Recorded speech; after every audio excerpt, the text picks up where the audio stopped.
Olá a todos e todas. Hoje, 25 de agosto de 2022, é o dia que eu reservei para fazer umas ponderações sobre os relatórios das atividades práticas que vocês me entregam e que vocês fazem no laboratório e depois me entregam o relatório. Olha, eu vou trazer algumas informações e mostrar algumas coisas que podem estar legais, que podem melhorar e que outras que não estão tão legais, tá? Mas eu só trago esse tipo de vídeo e de aula para você ter como até um tutorial aí futuramente e conseguir fazer com um nível de excelência esses relatórios. Porque se você está fazendo algum curso no ensino superior, relatório é uma prática recorrente da atividade acadêmica, porque é frequente a quantidade de disciplinas experimentais, aonde sempre há essa necessidade de inclusão aí de um relatório, tá? Então, eu acho que é importante começar a sanar agora alguns pequenos problemas ou alguns problemas gigantescos, né, para que você já tenha claro em sua mente como que deve ser tanto a estrutura como a ideia de escrita de um relatório, tá? Isso também vai ser importante mais para o fim do teu curso. Todo o decorrer dele, é claro, mas vai culminar na última situação acadêmica onde você vai ter antes de colar grau, que é a apresentação de um trabalho de conclusão de curso, que também muitas vezes se torna um perjúrio na vida do acadêmico sem a necessidade. Por quê? Porque muitas das vezes o acadêmico, a acadêmica não tem a prática e não tem justamente a prática de fazer a redação de um relatório. E isso acaba atrapalhando a vida, tornando tudo mais difícil, inclusive lá ao fim do curso, quando você tem que fazer um TCC, tá? Mas antes de chegar no fim do curso, né, a gente precisa passar por todo o curso em si. E como eu falei, sempre vai ter relatório para fazer. É a vida. Eu comentei que o que norteia a redação de um trabalho científico a Associação Brasileira de Normas Técnicas, é o que define como deve ser a estrutura de um texto acadêmico científico, né? Aqui nós temos uma breve pesquisa aqui que eu fiz, ABNT, redação EPG. Toda universidade tem isso, tá? Ou seja, as normas de redação que a biblioteca da universidade geralmente reconhece como válidas. A biblioteca, ela na verdade só compila um sistema nacional de normas técnicas para redação. Existe norma para você escrever um livro, para você escrever um gibi, para você escrever uma tese, uma dissertação, um TCC, um relatório, uma monografia, um artigo científico, um artigo de jornal. Tudo isso existe uma norma. A norma é dada pela Associação Brasileira de Normas Técnicas, que faz todas as normas do país, tá? Aí, cada universidade, olhando para a ABNT, recorre e pega alguns pontos que são importantes para a redação desse manuscrito, né? Que pode ser, como eu falei, ali, tese, dissertação, artigo. Então, quando você digita aí no ABNT, redação EPG, já o segundo link aqui, o primeiro é uma versão mais antiga, já vem aqui, Manual de Normalização Bibliográfica para Trabalhos Científicos. Essa aqui, a editora, o EPG, Ó, 2019, tá? É bem atual até. Não sei, não tive cuidado de ver se tem uma mais atual, mas já tá bem, pelo menos o que é de importante aqui, não mudou tanto de 2019 para cá. Então é aqui que tá toda a normatização, tem a apresentação, isso aqui, esse manual é escrito na forma de um livro praticamente, né? Mas você vai perceber que é tranquilo de seguir, porque eu vou passar aqui algumas informações. Acho que fica melhor fazer assim, deixa eu só baixar isso daqui. Eu consigo abrir aqui, abrir em outro editor. Olhem só, vocês podem ler parte desse manual, claro, mas a parte legal é que ele tem muitas instruções simples, tá? Olha só, isso aqui eu já comentei algumas vezes, pelo menos na classe eu tinha falado do que tem que ter na estrutura da apresentação de um trabalho. Então, pega daqui, ó, para trás, ó, capa, folha de rosto, tudo que está num tom mais escuro são coisas que são essenciais, tá? Então, capa, folha de rosto, folha de aprovação se fosse, né, uma dissertação, né, um TCC, uma monografia, aí isso seria relevante, aqui eu dispenso, né? Mas pelo menos capa, folha de rosto, aí resumo, algumas vezes eu pego, eu gostaria até que vocês começassem a fazer o resumo, porque acho que é importante exercitar, né, como eu estava querendo falar antes, exercitar essa escrita desses roteiros, desses relatórios, né? E aí vem os elementos textuais, ali antes, claro, tem um sumário, e aí ele vai apresentando como que deve ser algumas outras regras, ó. O formato do papel é sempre folha A4, essa folha mais convencional aí que é utilizado aqui no Brasil, né? A fonte, o tamanho é 12, você pode usar o Times New Roman ou Arial. Se você está fazendo uma citação, a fonte tem que ser modificada para fonte 10, notas de rodapé, legenda, o label de tabela, legenda de tabela, isso também é fonte 10.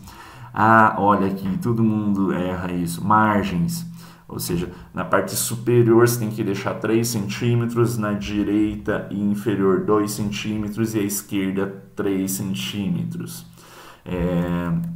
Aqui também o espaçamento, né? Espaçamento entre texto 1,5, se for daí dependendo, se for citação, referência bibliográfica ou qualquer coisa do tipo, aí você tem aquela citação, aquele espaçamento simples, tá? Não se aplica esse espaçamento maior em outras situações. Isso vocês podem fazer, dica. Isso já deveriam ter feito. Um único arquivo no editor que você usa. Não importa se é o Microsoft Word, se você usa lá o editor do Macintosh, o LibreOffice. Todos eles você deveria já fazer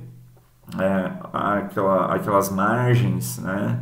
Você tem configurações ali, se busca a configuração, aprende mostra ali, informa o computador como deve ser essas margens, deixar também sempre tudo Times New Roman, deixar tudo em fonte 12, deixar o espaçamento específico, e montar já a estrutura, montar um esqueleto do relatório, porque sempre vai ter capa, folha de rosto, sempre vai ter sumário. Sempre aquele sumário é um terror, vocês nunca conseguem colocar a linhadinha simples, pode criar uma pequena tabela e tirar todas as bordas, isso fica legal. Ou você, melhor ainda, deve aprender a usar o programa que geralmente se você for elencando os tópicos e subtópicos ou os capítulos, ele tem uma ferramenta que ele cria um sumário daqueles capítulos. E aí, quando você cria esse sumário, você precisa verificar se está conforme a legislação. Tem extensões no Word, eu sei que tem, para os outros também deve ter, é claro, que você importa um arquivo da ABNT já, e ele fica certinho para você não se bate, você não esquenta a cabeça em fazer isso. Então, faz bem feito e faz uma vez só, depois é só colocar o conteúdo, né? Então, aqui ó, diz tudo que você, como deve estar, tá? Como que deve ser feita a indicação de capítulos, ó, quando é o primeiro capítulo, né? O que você tem aqui, né? Ó, um exemplo de a numeração e como que você coloca em negrito ele, depois os subcapítulos, ó, 1.1, 1.1.1 e assim sucessivamente, ou se passou já, não é um subcapítulo, capítulo 2, 3, a paginação. Esses dias eu peguei um relatório que na capa tava lá página 6 na capa. Achei muito estranho isso, né? Primeiro que quando você pega aqui um livro, esse daqui é o Epaminondas, o Gato Explicador, um livro que estou lendo agora, gosto bastante. Você nunca vê aqui ó, número 1 ou 2 ou 3, né? Por que não? Porque a capa, ela, em algumas situações acho que conta, mas ela não pagina. Eu vou longe até conseguir chegar em algum elemento que vai ter um indicativo de número. Então a capa não vai em número, isso a gente tem certeza, né? Você nunca viu um livro com um número ali na capa. E se fosse, teria que estar no número 1, mas não tem número ali, tá? E aí tem que verificar aqui, daí você pode ler com calma. Ah, já está aqui, ó, já no início, ó, paginação. Inicia-se a contagem das páginas a partir da folha de rosto. Então, a capa, aí a folha de rosto é onde você inicia a contagem. Então, a folha de rosto é a folha número 1. Embora eu tenho que verificar aqui, depois você lê com calma, se já vai o número na folha de rosto. Muitas vezes alguns itens eles contam na paginação, mas eles não devem conter o número, tá? Então, aqui, ó, exatamente isso que eu falava. Inicia-se a contagem nas páginas a partir da folha de rosto. Então, a folha de rosto é a tua página 1, a tua epígrafe é a página 2, a ficha de aprovação é a página 3, o barará vai indo. Ó, mas as páginas pré-textuais não são numeradas, então você conta ela, mas você não coloca o número, tá? E então isso são detalhes que vocês sempre precisam aprimorar, tá? Sei, poxa, mas isso é tão banal, mas faz bem feito uma vez que você não vai precisar recorrer a isso toda vez.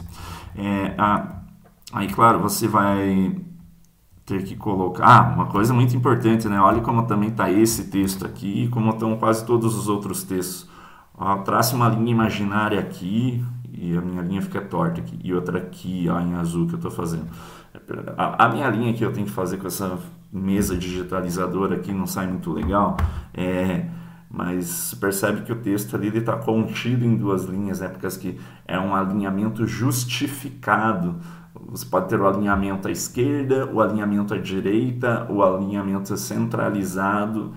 Um texto acadêmico, científico, ele fica justificado, tá? Então, deixa eu só pegar um texto bruto aqui, que daí eu consigo... Aqui, ó, quando você olha para cá, você percebe, ó. Eu vou até estender aqui a minha câmera. Aqui, ó, perceba. Ó, uma linha retinha, ó. Tá? Ou seja, o alinhamento à esquerda, e quando eu venho mais para cá, note também, ó, o texto ele acaba, a última letra ele acaba coincidindo todo em uma linha só, tá? Então isso aqui que é o alinhamento justificado, tá? Você tem que deixar isso dessa maneira, para ficar bem... Você quer fazer uma coisa bonita, você quer fazer uma coisa bem apresentável, você quer demonstrar que houve zelo, houve cuidado, né? É você que está se apresentando ali, né? Então, do mesmo jeito que você lava a tua cara antes de sair para a rua, escova os dentes, eu não arrumo muito o cabelo, mas tem gente que arruma e tal, o teu relatório também precisa estar arrumado. E diferentemente da sociedade, onde temos normas sociais e moda, aqui tem a norma da ABNT, tá bom? Aí que vem, tá? Então eu estava falando aqui da paginação, do alinhamento, daí outras coisas devem ler pelo menos essas primeiras páginas para entender. Quando tem fórmulas, coisas que... Daí tá, você vai escrever um texto, né? Tanto na introdução, quanto nos materiais, no roteiro. O que vai ter lá? Tem texto? Tem. Então você já está ligado, o texto tem que estar no alinhamento justificado, espaçamento e-mail, Times New Roman, fonte 12, enfim, as margens tem que estar ali 3, 3, 2 e 2, 3, 3 e 2, né? Tem ali as margens, vai arrumar tudo isso. Mas no texto aparecem muitas vezes figuras, citações indiretas, tabelas, quadros, o que mais? Referências bibliográficas, o que mais? Equações, fórmulas matemáticas e o texto, tá? Então, são coisas, não sei se eu comecei por ele, mas enfim, são vários elementos que estão ali. E tudo isso precisa estar bem costurado e bem alinhado. Então, a primeira coisa que eu recomendo é que você relate no seu relatório. Então, você escreva um texto dissertativo relatando o que está acontecendo. Isso acontece geralmente melhor lá nos resultados, né, e tal. Na introdução, geralmente é um texto argumentativo e tal. Não é tão um cara de um relato, mas sim de uma exposição de informações e ideias. E aí, beleza, você está lá escrevendo e chega um dado momento que você quer apresentar para o teu leitor uma figura, apresentar uma tabela, apresentar um quadro, apresentar uma equação, apresentar uma fórmula química, apresentar enfim, você pode fazer muitas coisas. Tem algumas normas e isso precisa ser seguido. Outra coisa, aqui eu sei que é para química, vocês são engenheiros de alimentos, mas busquem compreender ferramentas dos editores de texto para que essa parte onde você vai ter que escrever equação química, talvez só seja aqui que você vai ter que fazer. Eu até não penalizo tanto quando eu vejo erros na nomenclatura química, não é o foco, embora errado eu tenho uma certa tolerância a isso, tá? Mas existem editores, existem ferramentas nos editores, qualquer editor que você usa, que possibilita que você escreva uma equação química, ali com todos os subscritos e superescritos e parênteses, qualquer símbolos e simbologias que devem conter, às vezes, uma carga ou a denotação de elétrons, essas coisas. Existe, tá? Claro, às vezes não é tão recorrente para vocês, eu entendo, mas se quer fazer bem feito, precisa usar algum tipo de artifício desse. Não é complicado, não, tá? E nem difícil de aprender a mexer. Equação matemática, idem, tem editores de texto e, aliás, tem ferramentas nesses editores de texto que faz uma equação matemática bem bonitinha. Não é o caso aqui, ó, essa equação número 1. Olha como fica legal, né?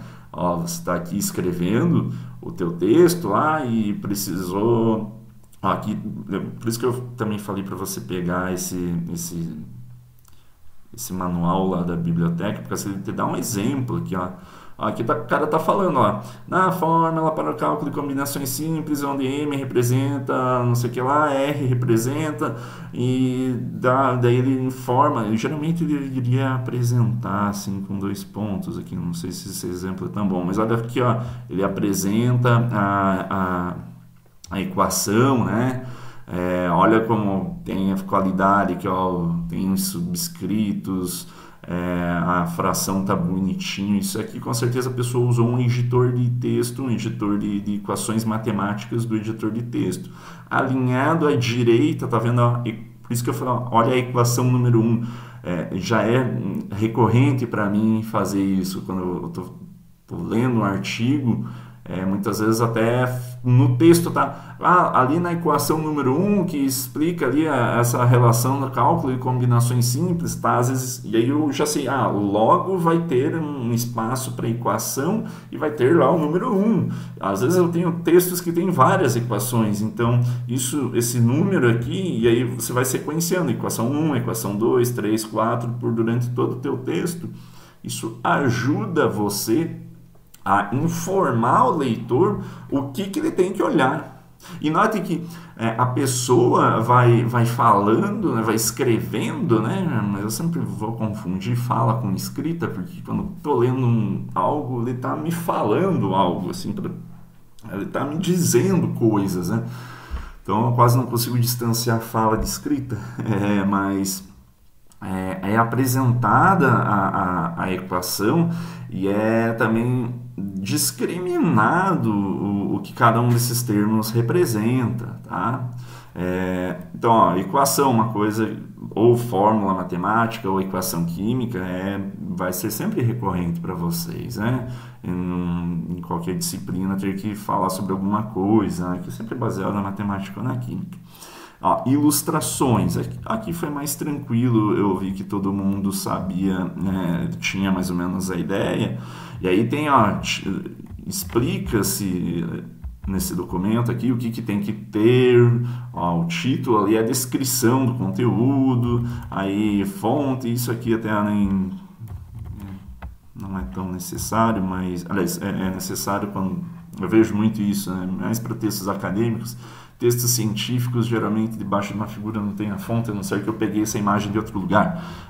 Mas, aqui tem um exemplo também. A figura, ela não, assim como a equação matemática, assim como a tabela, assim como qualquer coisa, ela não está perdida no texto.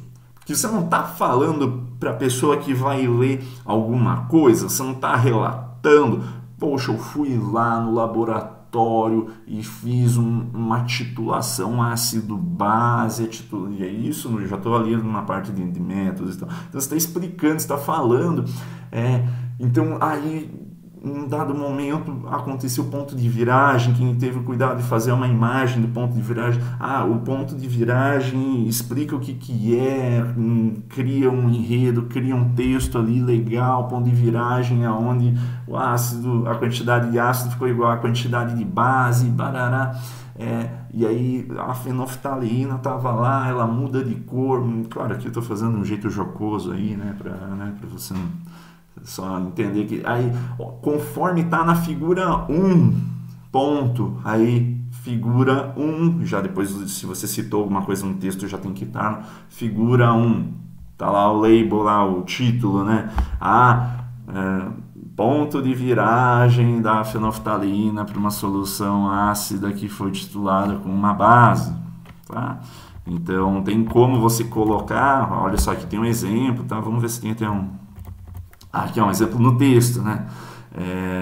Então, aí aqui também eu não sei como que... Bem, agora eu sei como é que é, né? Mas aqui, por exemplo, a ABNT, ela te permite colocar figura aqui embaixo, esse título da figura colocar aqui embaixo, tá? Depois, tipo, colocar abaixo da figura em si.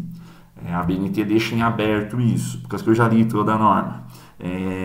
Agora não sei se talvez mudou nos últimos anos. Mas então, figura tanto aqui em cima quanto ali embaixo. E aí tem aqui a fonte da figura. Olha, citação. Dá uma aula inteira só para falar das citações, tá? Fotografias também. Quando você mesmo fez a fotografia, coloca aqui. Gráfico também. E nota que você sempre vai enumerando, né? Peguei figuras... Figura 1, mas em outra parte do texto tem outra figura, então já vai ser a figura 2, porque essa é a figura 1. Em todo que lugar que você for falar da figura 1, por mais que esteja lá para frente do texto, você sempre vai estar falando se na figura 1 aconteceu isso, a pessoa sabe que ela tem que voltar tantas páginas para olhar o que era a figura 1. Né? Se você também saber usar as ferramentas do teu computador, você vai perceber que os editores de texto, eles te fazem o favor já de quando você vai colocando as figuras, você dá um nome para a figura, né? Um label, ali, um título, e aí você pode endereçar sempre no texto aquele nome, e aí ele automaticamente gera para você a figura 1, você pode dar um apelido, como se fosse um comando, fala, toda vez que eu falar figura 1, deixe um link para a figura em si. Isso é prático quando você está escrevendo alguma coisa que tem várias figuras e lá no meio do caminho você precisa tirar uma fora, percebeu que não precisava, e aí para você não ter que reordenar toda a numeração manualmente, se você conseguir fazer um link, informar o programa ali, o editor de texto que você está elencando as figuras, ele já vai automaticamente arrumando essa numeração. Isso é magnífico, pouco um tempo primoroso para vocês. Então aprendam a usar também isso, como que você vai adicionando figuras no seu texto de uma maneira ordenada e automatizada, porque muitas das vezes você vai precisar fazer várias figuras no mesmo texto. Aqui, ó, quando tem quadros, eu lembro ali que eu falei, a figura pode estar, às vezes, o título tanto em cima quanto embaixo. Várias coisas você vai ver o título da figura embaixo. Para quadros e tabelas é sempre antes. Olha aqui, ó, quadro 1, aí tem um quadro, né? Cuidado que quando você coloca a tabela e verifica, dá uma lida aí depois o que é definição de quadro e definição de tabela. São dois elementos textuais diferentes, tá? Ó, aqui, ó, quadro. Note que quadro ele tem todas as bordas. Perceba isso. Ó, aqui um outro exemplo de quadro. Eu já vou para o exemplo de tabela, para não me alongar muito e fazer um vídeo mais dinâmico aqui. Ó, aí tabela também, ó, exemplos de tabela. Cadê? Aqui, ó, tabela 1 também, ó, título lá em cima, descrição. O que a tabela não tem que o quadro tem? Olha aqui para as laterais da tabela. Ela não tem aquele delimitador nas laterais, tá? Muitas vezes só...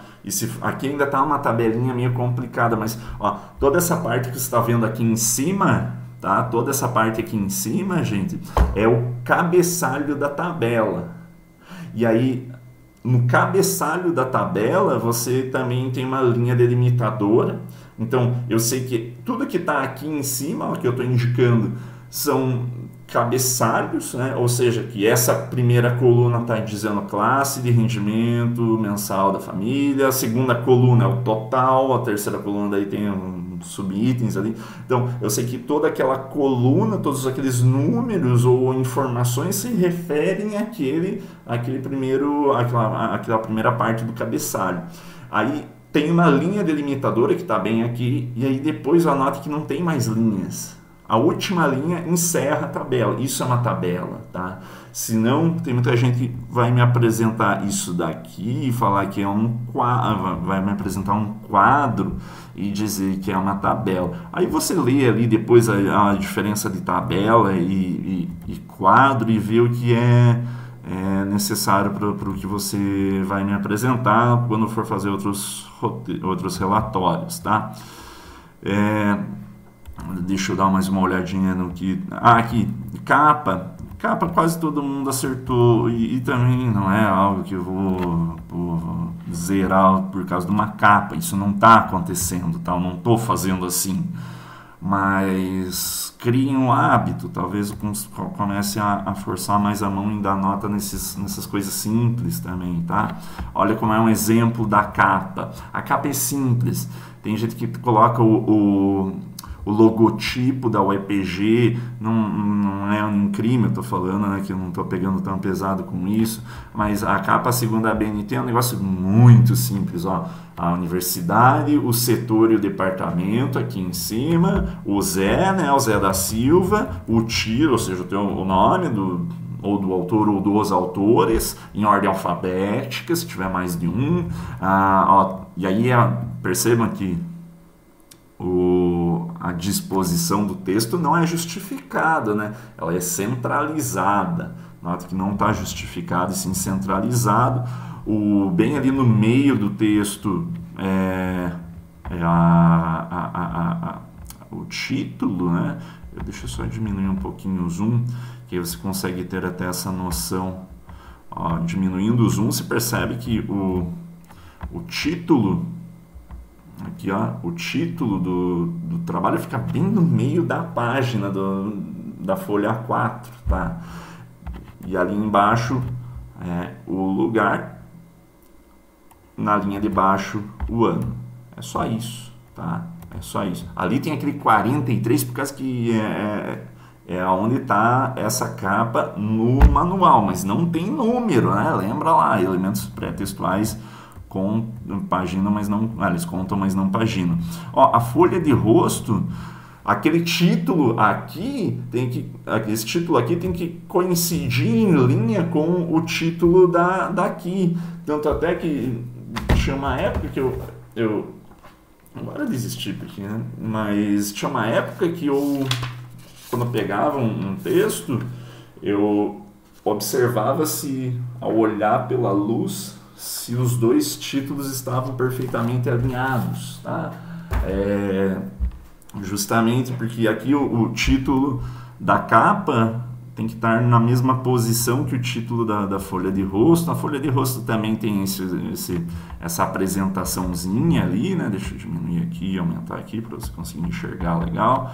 Aí ficou bonito. Então você tem aqui o título até do relatório. Você pode também fazer isso aqui: relatório apresentado para disciplina de química analítica, quantitativa, departamento de química da UEPG, para composição da nota da disciplina. E aí, se fosse orientador, mas é só coloca o professor, tá? É simplesinho. Também local e data ali embaixo. Uma coisa, aqui tem o José da Silva. Ficha catalográfica não é o caso. Quando vocês terminarem lá a graduação, o TCC vai para biblioteca, daí precisa ter essa ficha, mas a biblioteca que te fornece.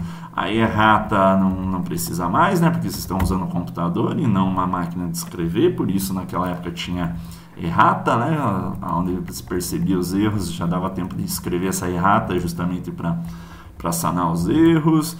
Aqui são ficha de aprovação e tal, agradecimentos, não precisa pôr, epígrafe, um pouco sem muito floreios, né? Aqui, ó, resumo vai ter um momento que eu vou ter que explicar como fazer o resumo e tal. Note que ele não tem parágrafos, ele é um parágrafo único, mas isso também não estou cobrando tanto, não é tão necessário. Lista de ilustrações, lista de tabelas, lista de figuras. Quando é um trabalho muito grande, né, aí beleza, faz sentido, mas aqui para nós não. Mas uma das coisas que eu faço questão que tenha, olha só quantas listas pode ter, né? Olha só, uma das coisas que eu primo que tem, a lista de abreviaturas também não precisa, mas precisa definir tudo que são as suas abreviaturas. Aqui, né? Aqui novamente. Olha, nunca, como eu já falei isso 3 vezes nesse vídeo aqui. Deixa eu ver em quanto tempo nós estamos de vídeo aqui. Só para não me alongar tanto quanto eu deveria ou quanto que eu possa. Mas atentem-se a uma coisa aqui. 33 minutos, o tempo passa rápido quando a gente se diverte. Olha, busca sempre automatizar tarefas que possam ser rotina na tua vida e que possa te dar muita mão de obra. Como é o caso que eu falei para figura, existe uma forma de você indicar no texto que a figura que você colocou ali tem criar um link entre a figura e um nome dela no texto. Assim, se você precisar subtrair uma figura, você já consegue reordenar tudo. O computador que vai fazer a numeração das figuras, o computador que faz a numeração das tabelas. Quando você cria elementos textuais aqui, como é esse caso, ó, introdução, objetivos, tudo que está em negrito, ó, referência, definição, localiza, isso aqui é um exemplo, né? Então vai ter outras coisas. Você pode informar o computador, o teu editor de texto, que isso é um capítulo, isso são subcapítulos, capítulo, capítulo, subcapítulo. Ali embaixo, ó, 5.4.1, subcapítulo. E durante o texto você vai... Tem como, e eu não abro aqui por causa que eu uso um editor diferente. Eu não uso o Office, eu uso isso daqui, ó, é o LaTeX. O LaTeX é tanto um código quanto um editor de texto. Isso aqui é um artigo científico, por exemplo, que eu escrevi. E deixa eu colocar, só para mostrar para vocês, mas eu fiz tudo o que eu estou falando para vocês fazerem. Ou seja, eu crio comandos e eu informo o meu editor de texto, e aí eu só faço isso uma vez na vida. Tudo isso que vocês estão vendo ali, ó, use package, barará, use package, não sei o que lá, isso são comandos para falar, olha, por favor, isso daqui, ó, alinhe o texto à esquerda 1,5, alinhe o texto à direita por 1,5, alinhe o texto acima por 1.785. Não estou na ABNT, porque eu estava mandando para uma revista científica e lá eles queriam desse jeito. Faça as fontes de tal tamanho. Eu já crio um preâmbulo aqui e eu não quero que você aprenda isso, decore isso, faça isso, porque gasta um tempinho para fazer, mas isso daqui, claro, ainda são algumas coisas do programa, mas isso daqui que é o meu texto, eu vou escrevendo, inicio ali a sessão e você vai perceber que tem um monte de coisa colorida logo mais, né, que são comandos principalmente para fazer símbolos matemáticos, símbolos químicos, equações químicas. Quando eu quero inserir uma figura, essa é a forma como eu faço. E aí você está se perguntando, nossa, mas que loucura, mas fica, deixa eu ver se eu tenho aqui o texto compilado para mostrar para vocês, fica uma coisa muito bonita, fica algo de uma qualidade incrível, que é o que eu tenho aqui, ó. Olha como fica. Claro, é um artigo científico e tal, mas eu busquei já uma forma de... Você está vendo umas coisinhas coloridas aí no texto, são as referências, que são referências um pouquinho distintas do que a gente tem aí na escrita acadêmica, né? Não é uma citação direta, mas sim indireta, numeral. Então, eu já me organizo para fazer um texto de uma forma que eu não precise relembrar todas essas normas todas as vezes, tá? Eu já crio, tem uma tabela que está tão grande que está até de lado no texto.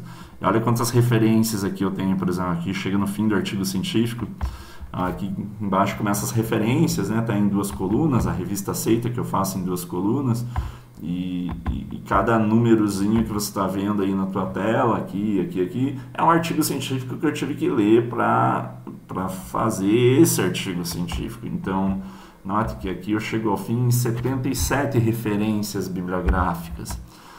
Já imaginou quando, na época do doutorado, meu orientador pedia, não, tira lá a referência número 52, né? Tem 70 e tantas ali. Você acha que eu fazia à mão tudo? Claro que não. Quem faz fica louco, porque aí depois que você manda para a revista, os caras falam, não, por favor inclua mais outras, ou tire essa figura, ou arrume esse texto, ou faça isso, faça aquilo.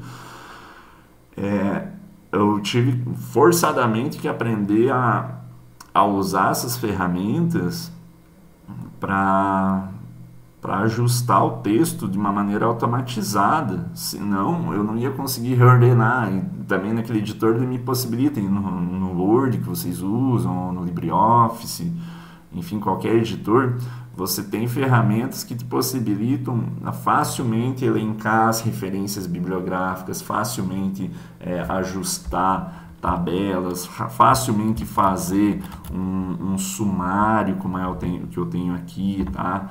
Então, você não precisa fazer manualmente, mas você precisa configurar o teu computador, o teu editor de texto para fazer ele, tá?